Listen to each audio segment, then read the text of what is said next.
Hello fellow readers, book lovers, and whoever else is watching this. I'm Emily at Midnight. Welcome to my channel. And welcome back. It's the end of the year, and so I am doing a year wrap-up of my reading. And today we're talking about the worst books that I read in 2024. I read so many books that I loved this year, but boy were there some doozies in there too that really let me down. But would I really be a booktuber if I didn't share my reading triumphs and fails with you? No. So let's get into it. In no particular order, here are the worst books that I read in 2024.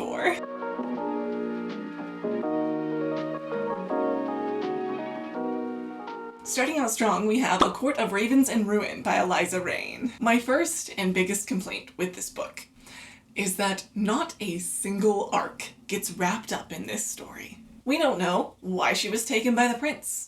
We don't know what's going on with the statue that she got taken to. Sure, maybe she got taken by the prince of the Dark Court or something for some nefarious reason that will be revealed in later books. I get that it's a series, but the statue that's introduced seems like maybe it's going to be a one-book sort of thing, but nothing comes of it in this book. We don't know why the prince's stepmom hates him. We don't know if she'll get away or not. We don't know why the prince is nice instead of evil like he's supposed to be.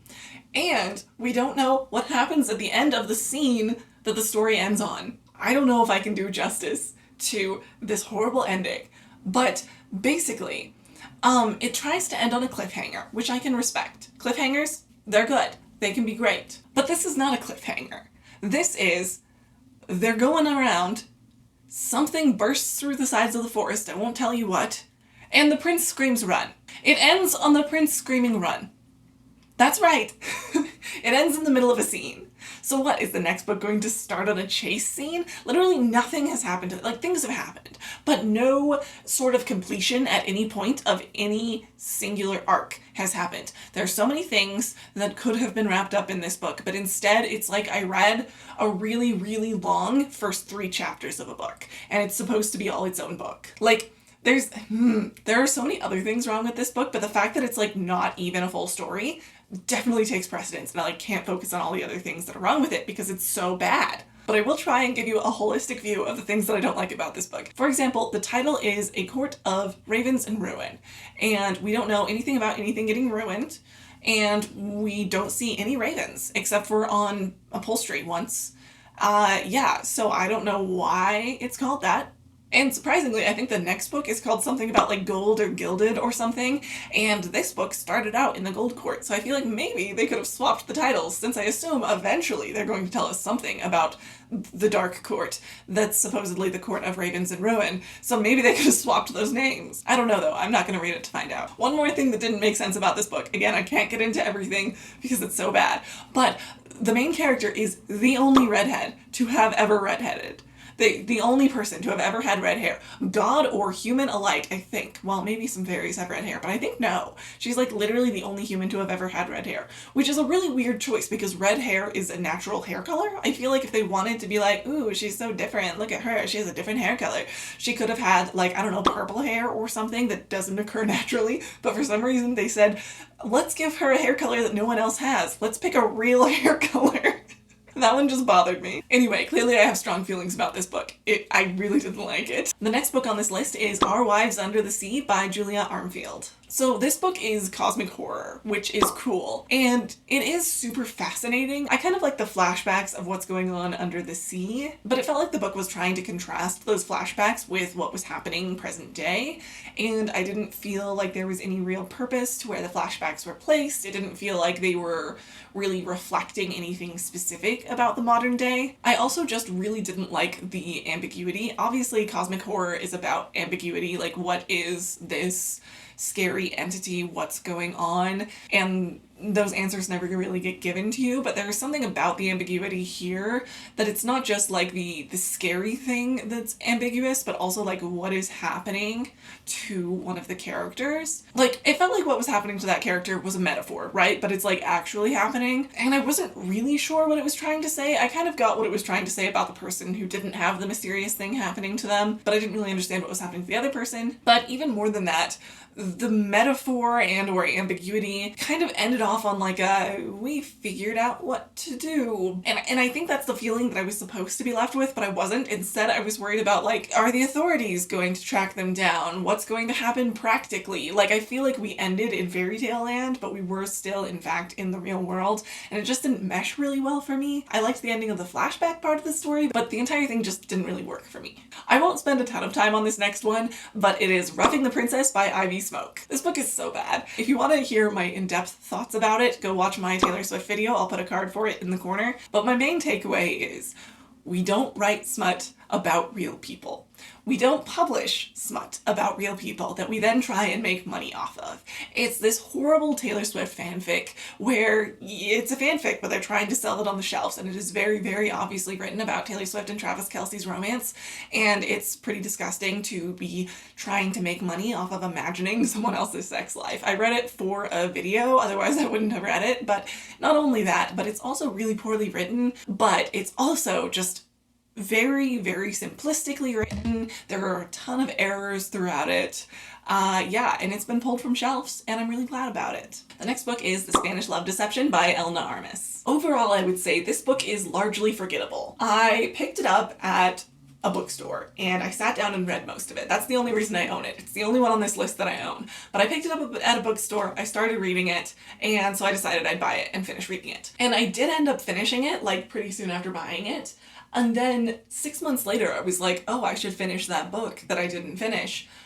Because I thought that I hadn't finished it because I had totally forgot the ending because it was so forgettable. Overall, I think my review of this book is that it's just not my vibe, not my thing. It's an enemies to lovers sort of book, but the enemies part of it wasn't very believable in my opinion. Basically, I feel like the author was trying really hard to make him a bad person for her to hate while also making him a great person who she can fall in love with, which is kind of a conflicting thing to try and write there. Like, some of the examples are like, he was super curt and rude to her when she gave him a gift basket when he first started working at her company. But don't worry, it was just because he was nervous. So it wasn't actually rude because he didn't want to be rude.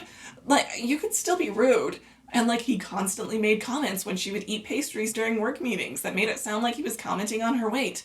But don't worry, it wasn't about that at all somehow, every single time. It was all a little bit too contrived for me. I also think that she was, okay, so her past, she was put through the absolute ringer for dating a certain person in her past.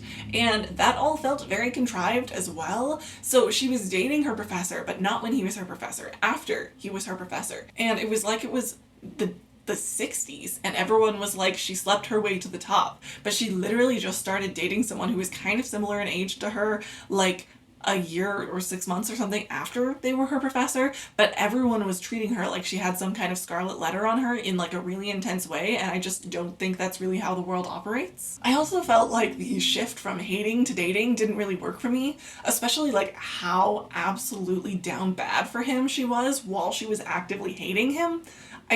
I really don't think that's how real people interact. Maybe I'm the weird one, I don't know, but I feel like if it's someone that I actively dislike, I'm not also going to be drooling over them. So it was just a very unrelatable book to me. The final book on my list is Weyward by Emilia Hart. This book was so bad, I ended up DNFing it, which for those uninitiated means did not finish. It's really interesting because this book follows 3 generations of women, and all of the stories start out really compelling, but then quickly become the slowest thing I've ever read. I had no idea someone could drop the ball that hard. All right, we're gonna dive into the biggest complaint that I have with this book, which requires just a little bit of detail, but I don't think it really counts as a spoiler. The modern day character escapes from her abusive partner. It's like a big ordeal. She's like leaving her phone behind, switching cars, all sorts of stuff so he can't track her, hiding money in the lining of her purse, that sort of thing. Very, very scary situation that she's escaping from. And the second she gets to her safe location, she calls her estranged mother, who is currently still in contact and has told the character that she is still in friendly contact with her abuser.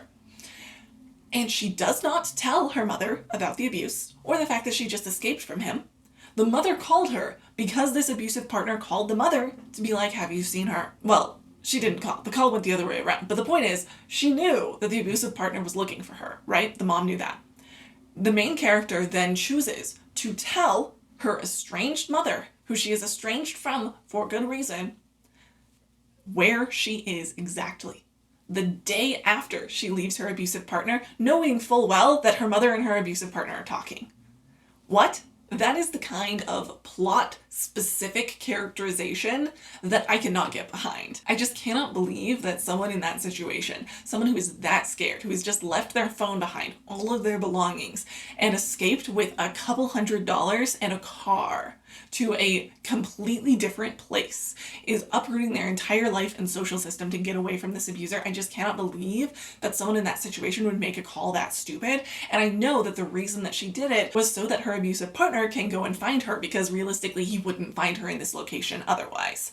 And I can't just sit by and read that sort of book. Sorry, I'm making it sound like it's such an egregious thing to write, but this book is so in the weeds of abuse that I just couldn't put myself through the mental anguish of watching this character get put back into an abusive situation because the author made them do something that didn't make any sense. It just was not worth my mental health to read a book very focused in the abuse if the author doesn't respect me enough to have the main character make choices that make logical sense, even if those choices are not enough to keep the main character safe. I just need to at least be given the respect of having the characters make choices that make sense if I'm going to read such a heavy book. It really felt like this book was written for the sake of abuse and trauma and not for a logical plot, and that sort of thing is really frustrating to me.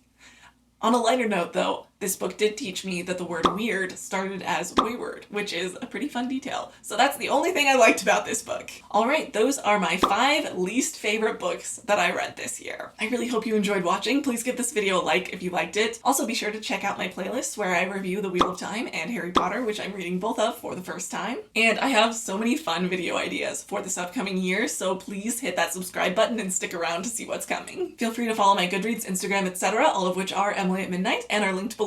Have a wonderful day, treat people with respect, and pick up a book. But maybe a better one than this one.